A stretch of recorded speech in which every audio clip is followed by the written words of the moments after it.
commission de discipline bi nga xamante ne amoon na ndiki démb dafa am benn tournure décisive bi nga xamante ne noté nañ ko ci boobule situation parce que lu ñu leen mën a wax mooy les autorités sénégalaises dañu fournir tey jii benn dossier bu wow koŋ dossier bu solide noonu la ko gars yi di waxee bu wow koŋ waaw dossier béton dossier bi vraiment Abdourahmane xamaguñu exactement lan moo nekk ci biir waaye nag am na ñoo xamante ne tey jii am nañu une approche encore une fois des critères waaye tamit des bases yi nga xamante ne Sénégal si foofu la sukkandiku laataa muy introduire bi le dossier au niveau de la CAF léegi nag ce qu'il faut savoir mooy am na ay accusations yu grave léegi démb ba barki démb nee naa la foo gis élément à charge ci beneen côté bi da ngay gis élément à décharge donc nag si yile accusation noté nañ si li nga xamante ne moom mooy ay failles sécuritaires ay tentatives de corruption d'arbitre ak ay soupçons d'intoxication visant li nga xamante ne nag moom mooy tey jii nii joueurs yi Crépin Diatta Pape Matar Sarr Ousseynou Niang donc mu nekk yi tamit un bras de fer juridique dont l'issue pourrait marquer l'histoire du football africain xam nga ji bi bërki démb am na benn analyse boo xamante ne mi ngi ko doon def nee na il faut faire confiance envers suñu fédéraux yi parce que tamit ñoom je pense que ils sont experts ils sont des professionnels à la matière te nag Abdourahmane man dama jàpp ne que la fédération royale marocaine de football xamuñu ci lan la ñu dugg parce que man je pense que situation bi mënoon nañ ko éviter parce que suñu demee ba ci biir sanction yi nga xamante ne ñi ngi koy évoquer envers le Sénégal mun na dëpp dal seen kaw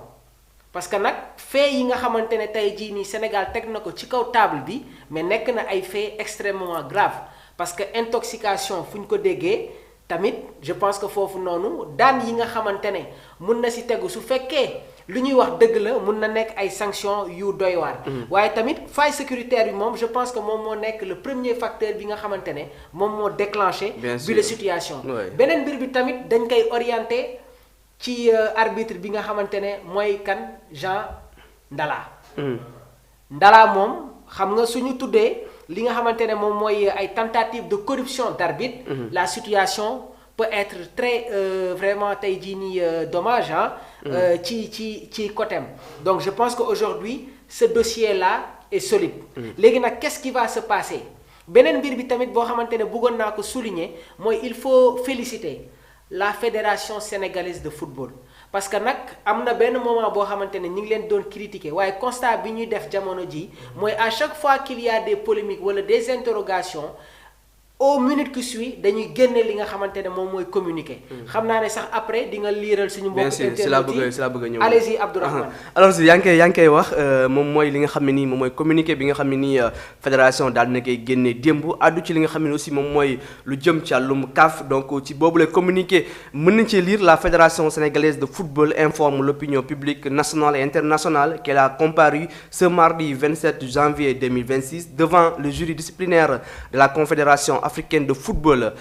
Cette procédure fait suite au rapport des officiers de marche ainsi qu'aux réserves formulées par la Fédération royale marocaine de football au terme de la finale de la CAN Maroc 2025. Dans ce cadre, la Fédération sénégalaise de football, représentée par son secrétaire général, a bénéficié de l'assistance juridique de maître Seydou Diagne. Ba tey ci boobu la communiqué, le sélectionneur Pape Bouna Thiaw ainsi que les joueurs Ismaïla Sarr et Iliman Ndiaye ont été dûment auditionnés et ont présenté leurs moyens de défense.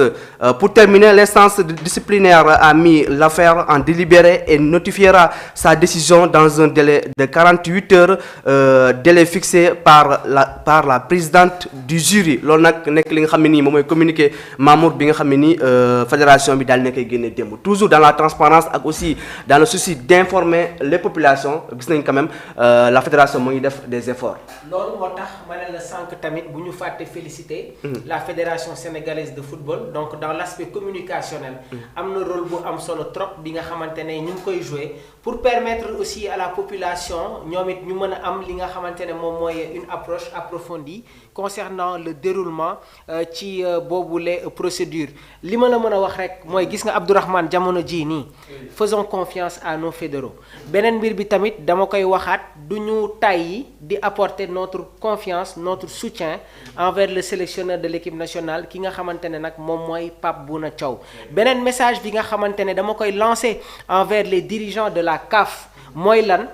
la FIFA a donné un signal très fort waaw parce que ñu bëri bàyyiwuñ ci xel mais ñoom itamit communiqué bi nga xamante ne génnee nañ ko je pense que day dem à la faveur de l'équipe nationale du Sénégal et bërki démb toog naa fii ne leen attention on se dirige vers une coupe du monde et aujourd'hui l'Afrique a des représentants donc nag le tenant du titre warul am tey jii ni ay couac wala bépp galgal bi nga xamante ne dañ ko koy def avant le début de cette compétition là parce que le Sénégal représente l'Afrique le Sénégal représente tout le continent donc bépp décision bi nga xamante ne war nañ ko jël demain nañ ko saytu càmbar ko waaye tamit essayer d'analyser se projeter quelles seront les conséquences lan mooy doon conséquence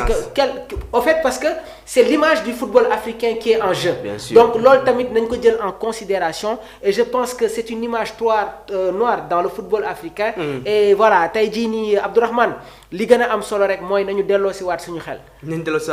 très bien Mamour alors Djibril dinañ ñëw ci li nga xam ne aussi moom mooy la position de la FIFA bi nga xam ne ni daal na koy leeral démb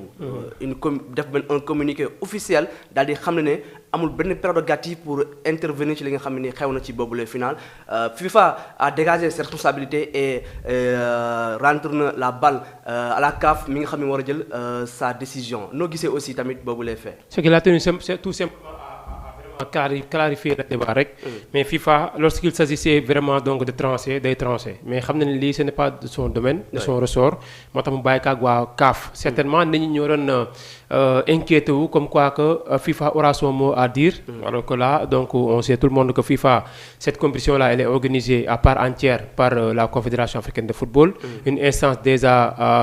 même certes coiffée par la FIFA mais quand même parmi donc ces tournois là c'est comme UEFA qui organise l'Euro par exemple ou bien des compétitions en Europe tey FIFA day taxawee ne bàyyi leen ñu gérer lu ñuy gérer bu dee nag ba mbiri ëpp loxo nag peut-être là mën nañoo intervenir mais pour le moment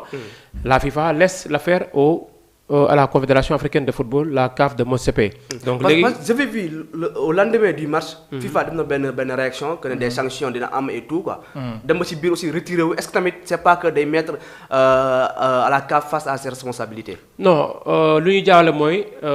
la personne morale de la FIFA ak la FIFA. du benn Patrice Motsepe moo def un texte de naqarlu lu xewoon ci final bi mais les dires de Patrice de Infantino Gianni ne sont pas les dires également de la FIFA. La FIFA elle est structurée. am na commission de discipline am na lépp loo xamante ne mi ngi fay instance ci biir instance bi. tey Motsepe Infantino moo bind mais nekkul ça veut dire que ni il a parlé au nom de la FIFA. D'accord c'est ça donc moom nag moo waxaloon boppam quoi. lu ma waxaloon boppam c'était normal c'était logique parce que tamit comportement final bi ñëpp gis nañ ko. donc moom son désir moo nekkoon mu gis Maroc remporter cette finale là. mu jëwul am def na un texte tellement précipité mënoon na sax gën a jël temps am xaar. parce que buy def un texte mu nekk test boo xamante ne day féliciter d'abord le vainqueur. test boobu war njëkk a bind en tant que président de la FIFA mooy nga féliciter le vainqueur de la CAN. loolu noo xaar quand même. te foo ko ngay dem di dugg ci ay détails yoo xamante ni après dinañ ko lijjanti ji. donc erreur bu mu def mooy foofu la woon te pour man FIFA sax. bu ñu amee benn kii dimension bi dëgg pour moi waroon nañu ko sax mën a recadrer publiquement aussi. wala sax ñu recadrer ko à l'interne. parce que lu mu def erreur la woon parce que il a un peu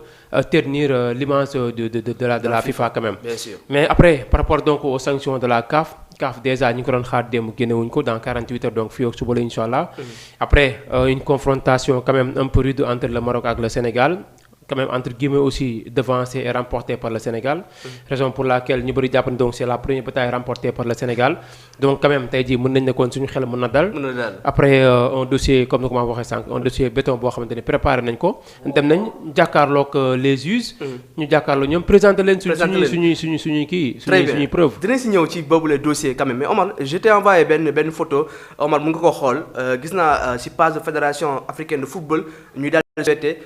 Motsepe joyeux anniversaire te quand même boobu léegi gisuñu ñu féliciter l'équipe nationale du Sénégal gis naa aussi les Sénégalais certains journalistes ñu commencé à réagir par rapport à ça c'est incompréhensible quand même. C'est incompréhensible hein bon